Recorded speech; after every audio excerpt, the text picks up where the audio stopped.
नमस्कार। स्वाधीनता दिवस बहुत बहुत शुभेच्छा।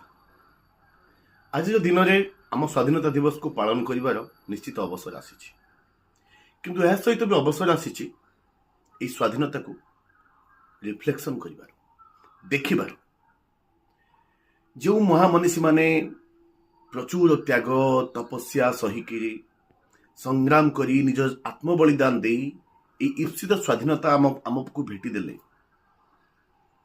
तांकर से स्वप्नर स्वाधीनता आमे पाइछंती कि अवसर आसी ताकू प्रतिफलन करिबार। इंग्रेज मान तो चली गले, किंतु आम व्यवस्था से इंग्रेजियत जाइछि कि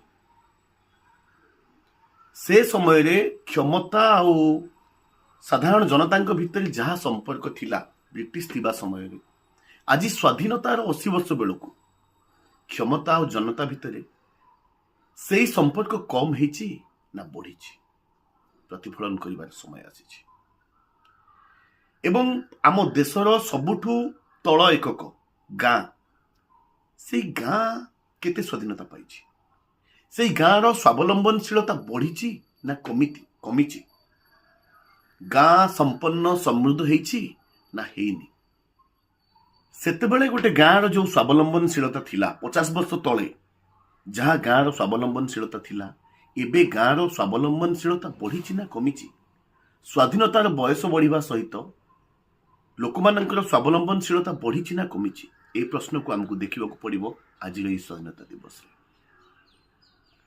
एवं आम जो देखुंट आज समय रे आमर प्राकृतिक संपद माटी पानी पहाड़ जंगल झरणा एसबू विदेशी लोलुप दृष्टि मुक्त अच्छा कि दुर्भाग्यर सह कहवाक पड़ुछि आम देशीय सरकार विदेशी कंपनी मानक निमंत्रण कर आणुछंती आमर माटी पानी खणी पहाड़ जंगल झरणा से हाथ को टेकी देवा पई। एवं राजनैतिक स्वाधीनता आमको मिलगला, से अर्थनैतिक स्वाधीनता आम पाई कि आज समय चाषी माने तांका श्रमर मूल्य पाउछंती कि केवल चाषी नुहंती, जेते उत्पादक समूह अछंती जेते उत्पादक गोष्ठी अछंती सेमानंको कोन तांका श्रमर मूल्य मिलुछि।